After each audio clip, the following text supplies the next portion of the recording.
K Kavitha, MLC in the Telangana Assembly. Also, Chief Minister KC Rao's daughter, K Kavitha, joins me on Frankly Speaking. I want to ask you and congratulate you. You've been a huge proponent of the Women's Reservation Bill, and today it has been passed by both houses of Parliament, and it took 27 years. And it is the 75th year of this country when women finally get their rights. Kavitha, do you think this could have happened earlier?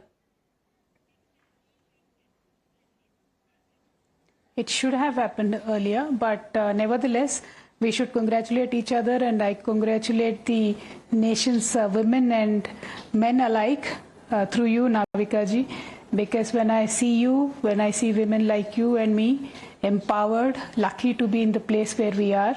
Of course, we did fight and put up our did of fight, but yet many such women who are probably more talented than you and me out there, who were denied the opportunity to speak, to enter into the parliaments, into assemblies, etc. So I believe 75 years, we did keep them out from these august houses. It is time.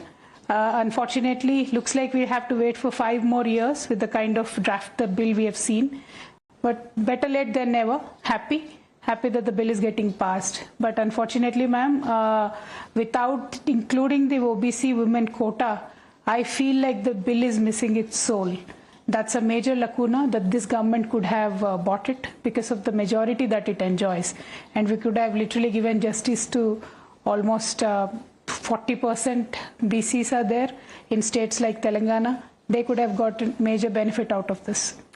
But Ms. K Kavitha, the fact is that even earlier on several attempts when this bill was tried to be pushed into Parliament, the question of OBCs never arose at that time. In fact, at that time, Congress President Sonia Gandhi was seen to be stating that who stops anybody from giving OBCs also their due from within the reservation of the women? Why is there necessity of another quota within a quota? That's what she said then. And today, the India alliance has completely changed its stance, and you almost are echoing the same sentiments.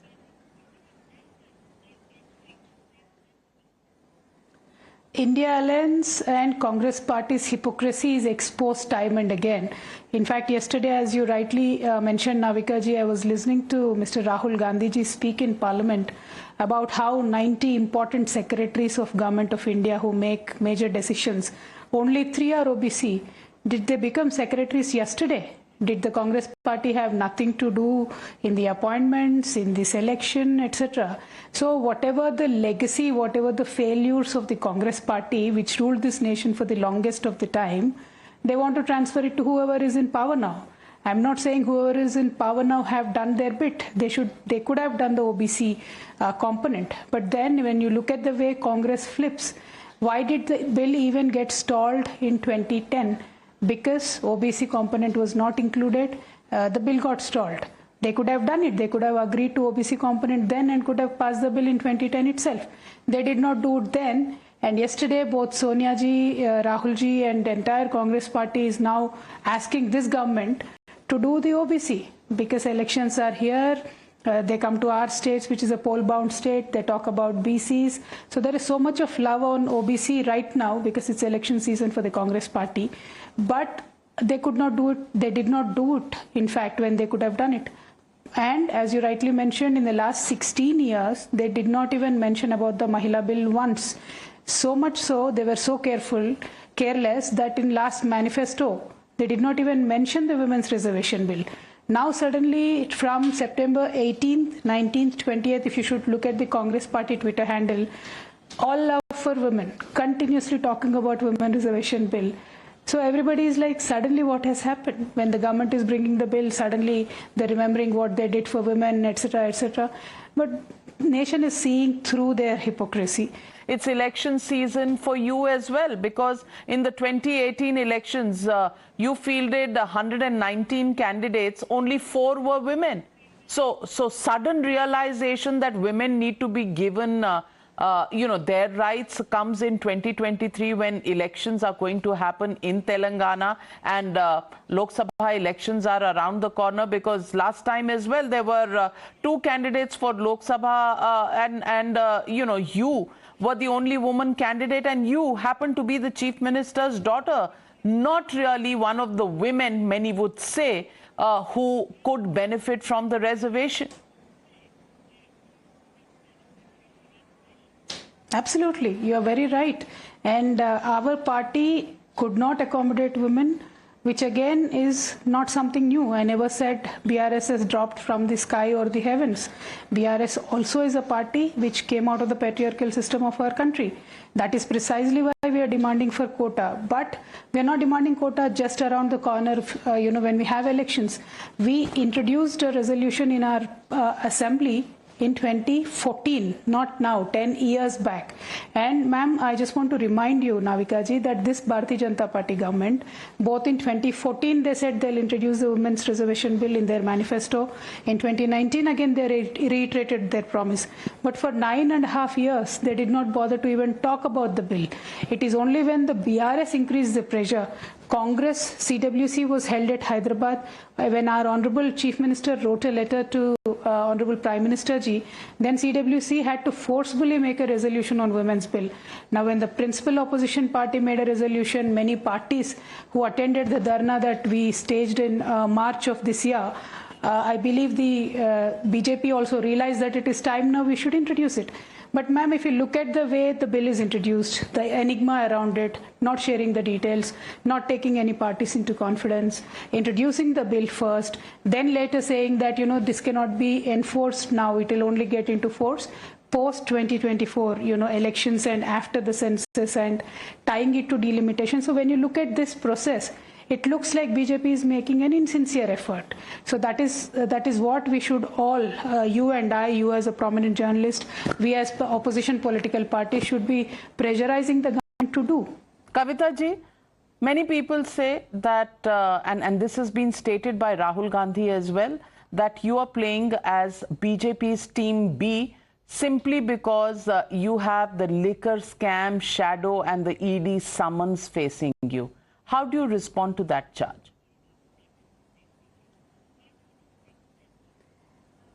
Well, I believe I want to ask Rahul ji two questions. One, after the Bharatiya Janata Party came into power in Haryana, what happened to your brother-in-law Robert Vadra's cases? Why are they not being, properly dealt with or looked into?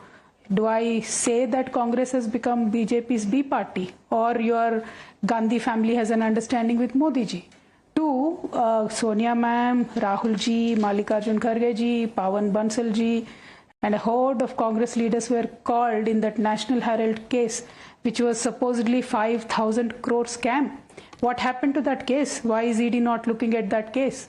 ED is hounding me, isn't it? ED is sending me notice after notice. Why is ED not looking into Rahul ji's case? So is Rahul ji the B team or a BRS party the B team? Half of our cabinet has been raided, half of our MLAs have been raided. I am no exemption. I am the party leader's daughter. So it is not about me and the BRS being the B team, but I believe it is a Congress which is a B team of Bharatiya Janata Party. Kavitha ji, is that the reason why you're not part of the I.N.D.I.A bloc, I.N.D.I.A alliance? Because the Congress party, wherever the Congress party is there, the BRS won't be there, because your father went to Bihar, met with Nitish Kumar, Arvind Kejriwal as well as Akhilesh Yadav have come several times to Telangana, stood with the BRS. So what went wrong? Why is the BRS not leading an alliance, and why is there an alliance of the India bloc where all the friends of the BRS have joined, but you're standing alone today?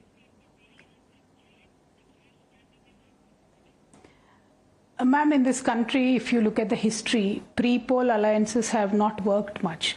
Only post-poll alliances have worked, formed governments, etc., and been successful. Two, BRS from the beginning has started saying, took a stand that we are against both these national parties, because both of them had a role in not developing the country to the extent it should have been. both of these countries, end of the day, lost track of the people, but are mostly only political objectives, not people's agenda or people's objective anymore. They do not have people's objective anymore. So that is why we are maintaining distance from both the N.D.A. bloc and the India bloc. But are Nitish Kumar, Mamta Banerjee, Akhilesh Yadav and Arvind Kejriwal still in touch with the BRS? Is there a third front possible? Because a front requires more than one party. Is BRS going to take that lead anytime soon? BRS right now is focused on Maharashtra, expanding into Maharashtra, Madhya Pradesh, and we are getting great response from these states. Right now, until we get some clarity on the one nation, one election that this government propagated, that, gave leaks about, they never do anything officially, so there were many leaks saying that there could be a one nation, one election. I think until this parliament session is over, no party in this country has any clue if there will be one nation, one election. I think if that decision comes out, then there will be multiple alliances and change in these so-called big tents, small tents, etc. Ma'am, Navika ji, I also think if there is no one nation, one election, and these 5 states go to election first, which includes our state, and most of the results are going to, be changing the narrative of political narrative of this nation, is what I believe, post the election of these 5 states. So what are the chances? Are you saying Madhya Pradesh, Chhattisgarh will go to the Congress party, as will Rajasthan, and Telangana will go to you?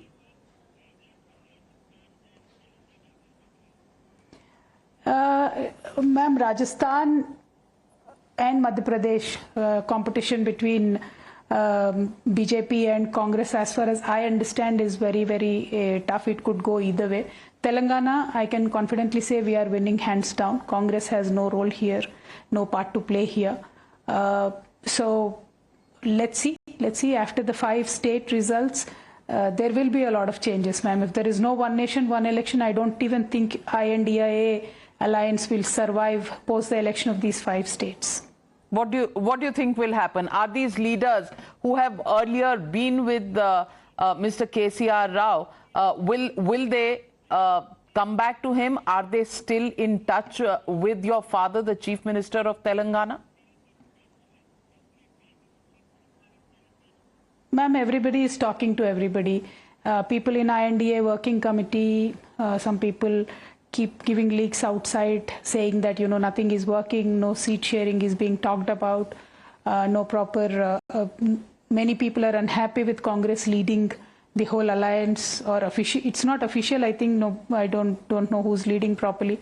So somebody say, I think when you look at the I.N.D.I.A. alliance, except the name I.N.D.I.A., nothing else is good about it. There is no agenda for the people. Their only single tagline is that they want to remove the current BJP government and come back to power. But okay, if you remove BJP from power, what will you do to the people? What is your vision for the nation? That they are not, talking about. They're only talking about seat sharing. So, aapas mein lad rahe, they're just fighting or, talking to each other, but they're not even thinking about the people. Kavitha ji, we are in the run-up to elections, and therefore, in the run-up to elections, controversies are but natural that they happen. And right now in Telangana, the Razakar controversy is playing out. The film that comes out, KTR, your brother and a minister in the government in Telangana, says some intellectually bankrupt jokers of the BJP are doing their best to instigate communal violence and polarization for their political propaganda. Why is this film such a controversial point in the run-up to the elections? And it's just a film. And in the freedom of expression, creativity, why are films now becoming the latest flashpoints in politics? Ma'am, I believe for the first time films are becoming a propaganda for the current ruling government.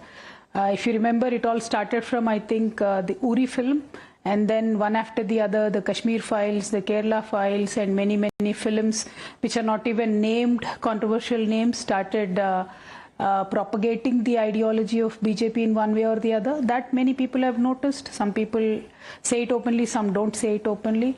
But this particular movie, Razakar, that my honorable minister has mentioned about, is about a forgotten fact in this state. It is about the integration of our state, which once was an independent, princely dominion, which got merged in the Indian Union in 1948.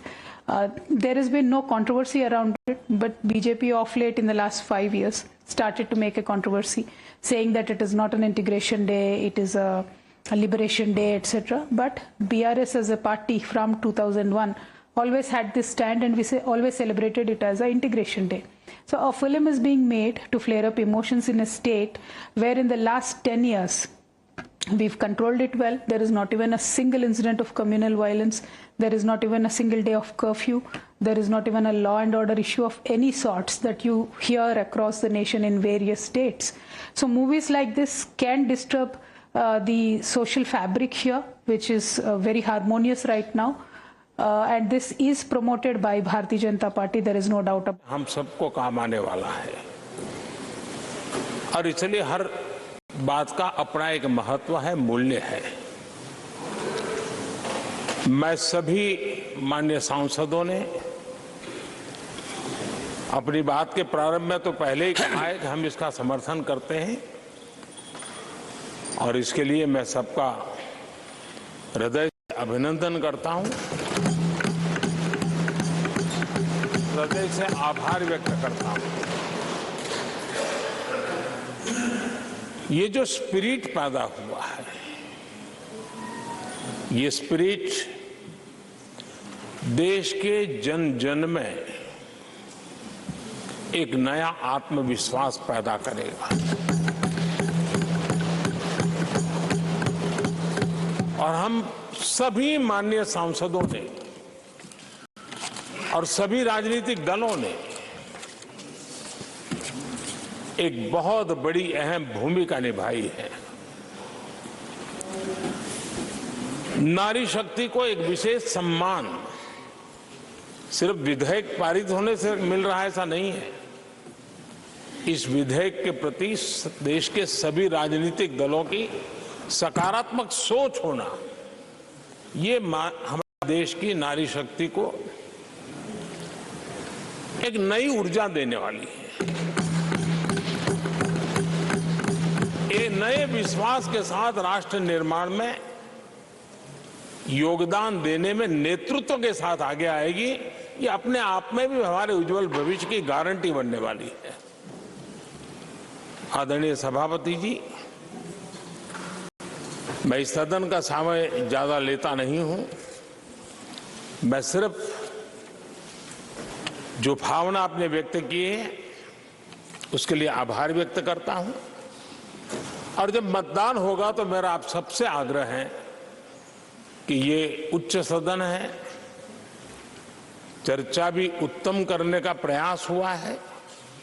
अब मतदान भी सर्वसम्मति से करके हम देश को एक नया विश्वास दें। इसी अपेक्षा के साथ मैं फिर एक बार सबका हृदय से बहुत बहुत धन्यवाद करता हूं।